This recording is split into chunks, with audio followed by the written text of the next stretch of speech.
پٹھان کون ہے اور کس کی اولاد ہے؟ بسم اللہ الرحمن الرحیم، السلام علیکم۔ میرا نام بھی اسد محمود الحمدللہ، میں بھی ایک پٹھان ہوں، اور آج پٹھان کی ذرا ہسٹری سنیے گا، یہ پٹھان کس کی اولاد ہے۔ پٹھان یا پشتون وہ قوم ہے جو پوری دنیا میں غیرت اور بہادری کی مثال سمجھی جاتی ہے۔ تاریخ گواہ ہے کہ نہ تو کبھی یہ کسی بادشاہ سے ڈرے ہیں اور نہ ہی کبھی کسی ظالم حکمران کا خوف ان پر طاری ہوا ہے۔ دنیا میں اب تک کئی بڑی اقوام نے متعدد بار پٹھانوں کو زیر کرنے کی کوشش کی، مگر سب کے سب ناکام رہے، اور آدھی دنیا فتح کرنے والے الیگزینڈر سکندر اعظم نے بھی جب افغانستان کے اندر اپنا قدم رکھا تو پٹھانوں نے دنیا کی سب سے منظم اور بڑی فوج کو بھی دھول چٹا دی، اور یہ سلسلہ امریکہ کو افغانستان سے بھگانے کی صورت میں آج تک ایسے ہی جاری ہے۔ لیکن آخر یہ پٹھان کون ہے اور یہ کس نسل سے تعلق رکھتے ہیں، کس نبی کی امتیں ہیں، اور رسول اللہ صلی اللہ علیہ وآلہ وسلم نے لوگوں کے لیے کیا دعا فرمائی تھی؟ آج کی اس ویڈیو میں ہم دنیا کی اسی بہادر قوم کے بارے میں ڈسکس کریں گے۔ دوستو، پٹھان کو افغان کہتے ہیں۔ افغان اس لیے کہتے ہیں کہ افغان حضرت سلیمان علیہ السلام کے ایک بیٹے کا نام تھا، اور ان کو جنات کی زبان کافی پسند آیا کرتی تھی، لہٰذا انہوں نے اپنے والد حضرت سلیمان علیہ السلام سے کہا کہ آپ جنات کو آرڈر کریں کہ مجھے اپنی لینگویج زبان سکھائیں۔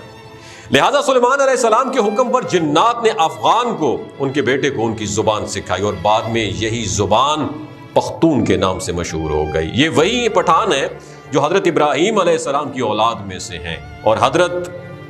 اسحاق علیہ السلام کی اولاد ہیں، یعنی یہ لوگ اپنی قومیت کے اعتبار سے بنی اسرائیل ہیں۔ دراصل حضرت یعقوب علیہ السلام کا لقب اسرائیل تھا، اس لیے ان کی اولاد کو بنی اسرائیل کہا جاتا ہے۔ حضرت یعقوب علیہ السلام کے کتنے بیٹے تھے؟ 12 بیٹے تھے، اور انہی سے بنی اسرائیل کی 12 قومیں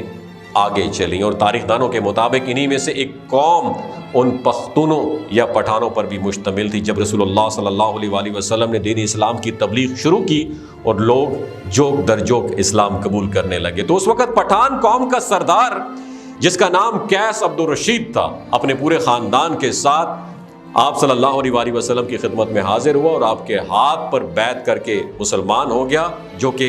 قیس کی بات کی جائے تو قیس ایک عبرانی لفظ ہے، لہٰذا آپ نے اس کو تبدیل کر کے عبد الرشید نام کو پسند فرمایا، اور یوں حضرت قیس عبد الرشید نے اپنے پورے قبیلے کے ساتھ اسلام قبول کر لیا، اور اس طرح سے انہیں پہلے پختون صحابی ہونے کا ٹائٹل حاصل ہوا۔ آج دنیا میں پختون واحد قوم ہے کہ جس میں اسلام کے علاوہ کوئی دوسرا مذہب موجود نہیں ہے۔ اگر آج آپ کسی پختون سے پوچھیں گے کہ وہ مسلمان ہے یا پختون ہے، تو وہ آپ کو جو اس طرح سے کچھ جواب ملے گا کہ ہم لوگ پچھلے 5000 سال سے پختون ہیں، جبکہ پچھلے 1400 سالوں سے ہم لوگ مسلمان ہیں۔ اب سوال یہ پیدا ہوتا ہے کہ افغان قوم کو پٹھان کیوں کہا جاتا ہے؟ تو اس کے پیچھے کچھ واقعہ یوں ہے کہ جب کافروں نے مکہ مکرمہ پر قبضہ کر لیا تو رسول اللہ صلی اللہ علیہ وآلہ وسلم نے حضرت خالد بن ولید کو حکم دیا کہ جاؤ اور اپنے افغان بھائیوں کو جہاد پر بلا کے لاؤ۔ لہٰذا حضرت خالد بن ولید افغانستان کی طرف روانہ ہوئے، اور افغانی سردار قیس عبد الرشید کو رسول اللہ صلی اللہ علیہ وآلہ وسلم کا پیغام ارسال کیا،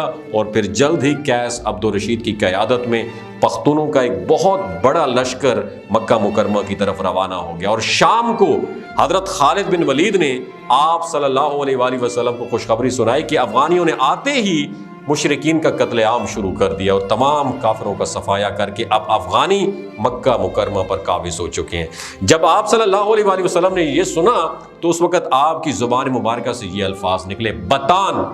اور پھر آپ نے فرمایا اللہ آپ کی آل اولاد کو فروغ بخشے گا اور ان کے قبیلے کی طاقت اور تعداد سب سے زیادہ ہوگی۔ اس کے بعد آپ نے فرمایا کہ اس مرد یعنی قیس عبد الرشید کی نسلوں سے ایک عظیم قبیلہ پیدا ہو جس کے افراد قیامت تک سلامتی اور اتحاد کے ساتھ شریعت اسلامی پر ثابت قدم رہیں گے۔ اب بات کرنے کا مقصد یہ ہے کہ بتان ایک عربی زبان کا لفظ ہے جس کا مطلب ایک ایسی سخت لکڑی ہوتا ہے جو بڑے بڑے سمندری جہازوں میں لگائی جاتی ہے، جس کو سمندر کا خطرناک پانی بھی کمزور نہیں کر پاتا۔ یعنی پٹھانوں کو